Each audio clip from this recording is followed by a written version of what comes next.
Hello, welcome to Tammy DeCaro Art. This is a quick video on using fast cure or quick set resin. First of all, you're going to know if you have a quick cure or fast set resin by looking at the label.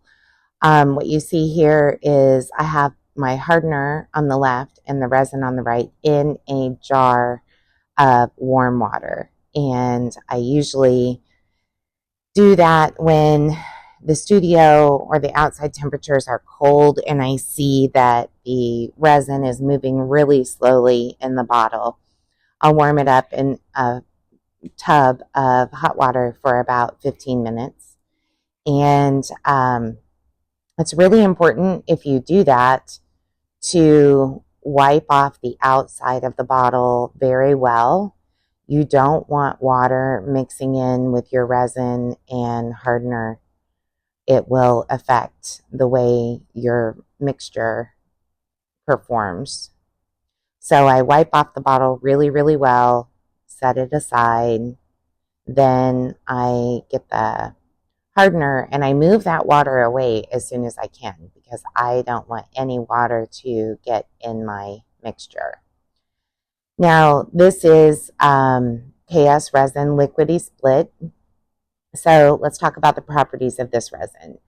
It is fast set epoxy. It's UV resistant, crystal clear, 1-to-1 mixing ratio, a 0 VOC and low odor, 15-minute working time. That is the most important part of this. It is a 15-minute working time. So what does that mean? Well, we have to mix it for 4 minutes. So I usually start my timer for the 15-minute working time, and I set it for 13 minutes actually. See how smoothly now that resin moves in the bottle since it's warmer. One important component here is that you want to warm your resin before you mix it. Just FYI. Not after. It's going to heat up all on its own once you mix it together. So I'm using a graduating measuring cup on a level surface. This is the hardener first. Always check the brand of your resin to see if they suggest the hardener first or the resin first, because different brands have different guidelines. Another note, when you warm up your resin ahead of time, it does mix more smoothly and you will have less bubbles. Not to say that you won't have bubbles, you will, but you'll have less bubbles if the resin is warm when you measure it out. Now, living in Southwest Florida, it's rare that I have to do this, but it is very cold here at night right now. I had to actually turn on the heater in my studio for the first time in a year. So I definitely had to warm this resin before I started using it. Now, I'm going to mix for 4 minutes. And you can see there are some people who believe, oh, you have to mix slow. I don't believe that. Does it help with bubbles? Absolutely. But there's also the risk that you may have unmixed resin because you're being careful and going slow. I mix pretty aggressively. In fact, when I use the longer cure resin, which is Liquidart Ultra UV, I mix large amounts of resin with a drill attachment, which definitely adds bubbles, but I think it's more important that you get a fully mixed resin than that you're trying to avoid bubbles. You can use a heat gun or a torch to get those bubbles out, so I'm not worried about them. But certainly when you warm your resin, you have much less of a problem with bubbles from mixing. So I'm scraping the bottom, I'm scraping the sides, I scrape the stick and replace it as well. And one of the things that is super important is to watch your mixing. You want those ribbons of resin to disappear and for it to become fully clear like that. Almost like looking through water. And that tells you that it's mixed well. Now, do I stop mixing because it's clear? No, I still mix for the full 4 minutes. I think it's important to follow the manufacturer's directions. I see a lot of questions in resin art communities on Facebook about having areas of a piece of art that are uncured resin. And I think the secret to not having that problem is fully mixing and also measuring correctly. You use a graduated mixing cup, not of scale. You don't measure resin usually by volume or scale. By weight, because the hardener weighs less than the resin does. And so that's not equal. It's not going to give you a 1-to-1 mixing ratio. Now, I have heard of some brands of resin suggesting using a digital scale to measure, but I have not used any of those kinds of resins. The majority of them are using a graduated mixing cup to mix that resin.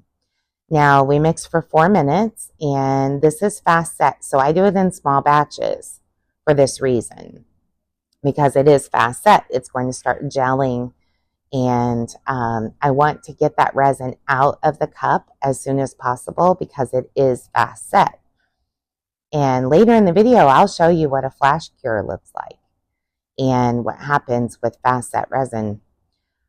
While I hate mixing up small batches of resin, when I use fast set, I always keep it at least 4 to 8 ounces maximum that I mix up, and I pour it out on my piece right away so that I can limit the amount of heat that builds up in that cup.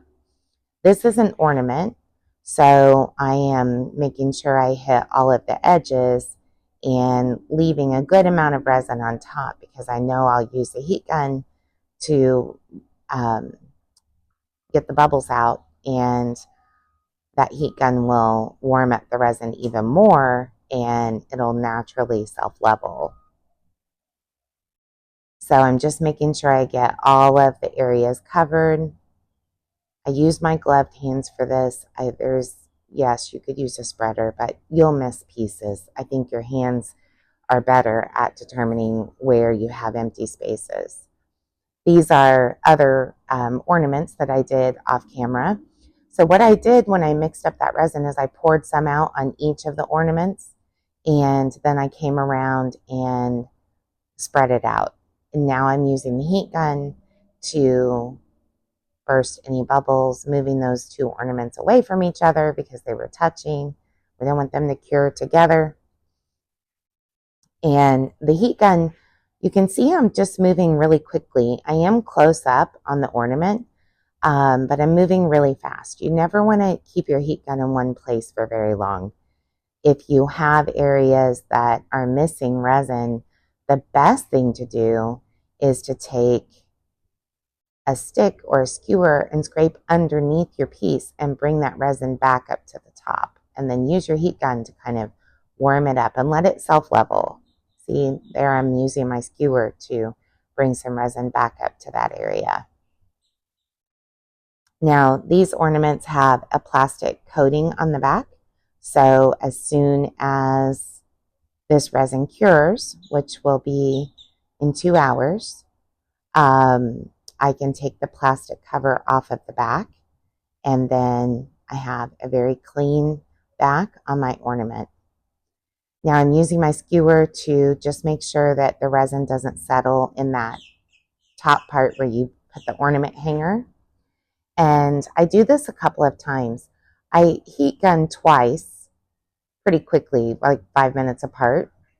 But I come back with that skewer multiple times because as the resin starts leveling out, you can get resin in those holes, and you don't want to have to try to drill through that. That's not a fun experience.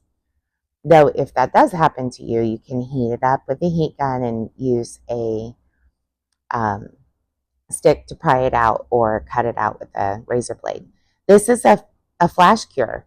I left a little bit of resin in the bottom of this cup while I was doing my heat gun, and this is what it looks like. It gets very gelatinous. It's hot, very hot. I have about a 1/2 inch of resin stuck in the bottom of that cup, and I'm going to pull it out so you can see it. Because this was fast set resin, it's more likely to flash cure if you leave some in the cup, mainly because it's a confined space and that heat builds up between the resin and the hardener very quickly on fast set resin. So get that out of the cup as soon as you can. Sometimes I even douse it with some water to cool it off. I'm not too worried about this little piece, but I've had whole cups start smoking before. So you really have to pay attention to any resin you leave in the cup. And just for sake of showing you, this is what it looks like when you use almost cured fast cure resin on top of something. It is so gummy and stringy that it looks like icicles coming down. So I'll have to re-resin that piece. I did that as an example. Here's a couple of beach ornaments I made with the fast cure resin. And this is another cup that has been beyond its 15-minute working time, and now it's super jelly. This is very cured fast set resin, and this is one of the reasons why I don't really use it a lot. I used it today on these ornaments because I have to turn those quickly. So thank you so much. I hope this was a helpful video. Please let me know, and I hope to see you soon.